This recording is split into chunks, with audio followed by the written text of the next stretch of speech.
आपण पाहत आहात सुपरफास्ट 24 तास न्यूज, बातम्यांचा खरा वेग. जिंतूर शेलू नगरपालिका निवडणुकीत मुस्लिम समाजातील उमेदवार भाजपच्या कमळावर विजयी झाले आहेत. भाजपने जातीचे राजकारण न करता विकासाचे राजकारण करत असल्याने हा बदल मुस्लिम मतदारांनी दाखवून दिला.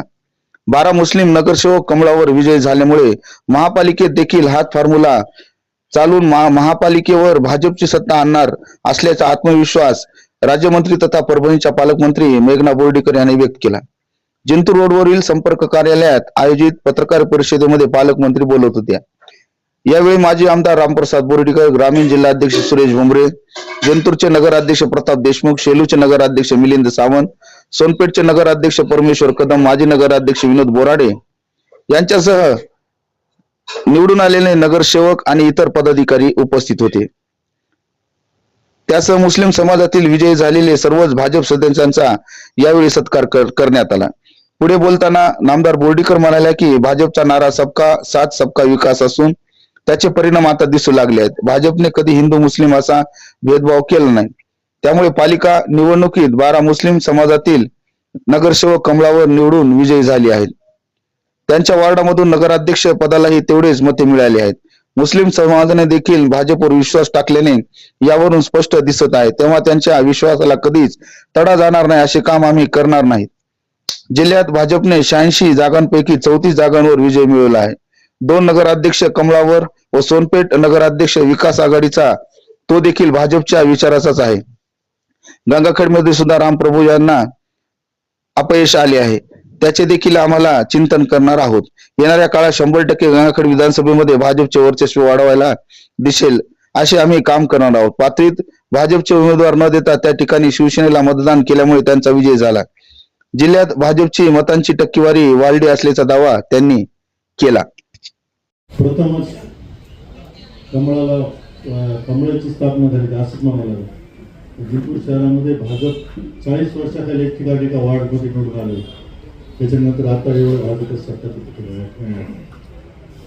म्हणजे विशेष करून साहेबावर गिरी साहेबावर टाकलेला विश्वासच पण आला. आणि जिंतूर शहरातले मुस्लिम समाज आज जवळजवळ मुस्लिम समाज आणि हिंदू समाज जास्त तुलनेवर मुस्लिम समाज असतो. जवळ 19,560 मुस्लिम समाज आहे आणि हिंदू समाज 17,200 काहीतरी हिंदू समाज आहे. तर तुल्यबळ मुस्लिम समाज जास्त असून त्या ठिकाणी एवढे नगरसेवक त्या ठिकाणी आले. आणि विशेष करून प्रत्येक प्रभागामध्ये मुस्लिम समाजाच्या उमेदवाराला जी वोटिंग आहे तीच मला अपेक्षा आहे. ते म्हणजे प्रथम सांगायचं फार विशेष गोष्ट आहे. आणि प्रथमच ह्या पहिल्या पालकमंत्री असतात परभणी जिल्ह्याच्या की त्या डोर टू डोर विशेष करून मुस्लिम समाजातील मुस्लिम महिलाशी आतमध्ये जाऊन त्यांनी संपर्क साधला.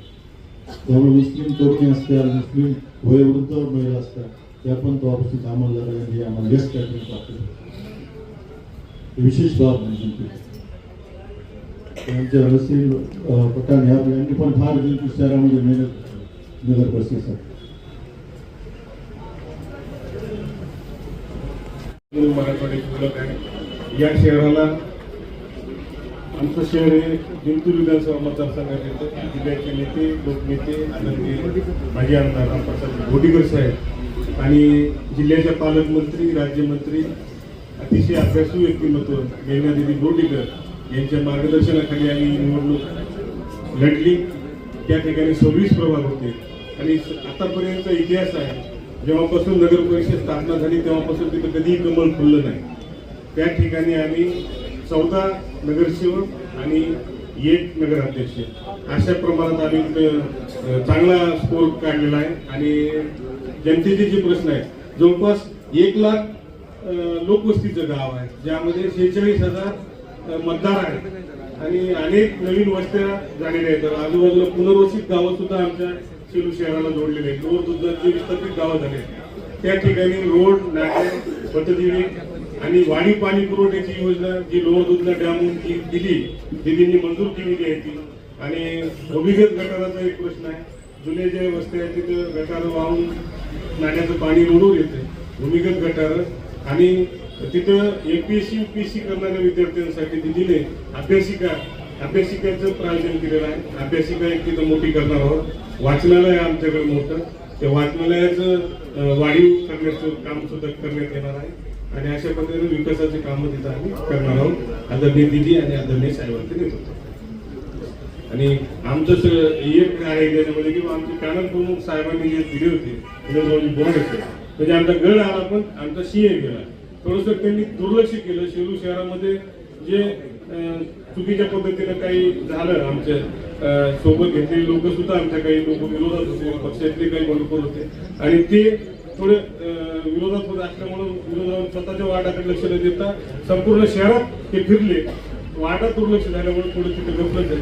अशा पद्धतीनं गड आला पण सीए गेला असं दिदीने पण काल म्हणले आणि मी या ठिकाणी करतो. आणि साहेबांच्या आणि दिदीच्या मार्गदर्शनाखाली आम्ही पूर्णतः तिथं ताकदीनं विकास करू आणि पुढच्या पालिकेच्या इलेक्शनला किंवा पुढच्या विधानसभेला आम्हाला तिथं कुठल्याही प्रकारची अडचण येणार नाही.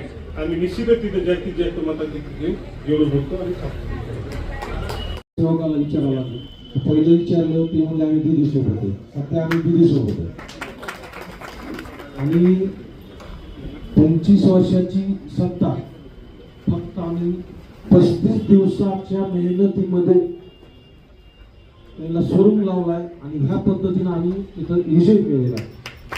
आणि मी संस्था चालक आहे, मला राजकीय पिंड काही नाही. तर तिथल्या युवा शक्तीनं तिथल्या व्यापाऱ्यानं आणि शेवटी दिदी आणि आमचे रंगाजी हे माझ्याकडे आले आणि तुम्हाला राजकारणात तयारी यावं लागेल म्हणले. आणि मी यांच्या शब्दाखातीर मी माझं शैक्षणिक कार्य थोडं बाजूला सोडून मी ह्या क्षेत्रात आलो. आणि ह्या क्षेत्रात काम करत असताना तर सोनपेठमध्ये बालवाडी भरपूर होत्या, 2-3 बालवाडी होत्या. तर बालवाडीमध्ये मुस्लिम समाजाचा जो वर्ग लहान लहान लेकरं शिकत होते. तर आम्ही प्रचार करत असताना त्या बाजू आम्ही बघितल्या सोनपेठमध्ये एवढं दूषित पाणी आहे. पहिला वॉटर फिल्टर नाही, बालवाड्या नाही.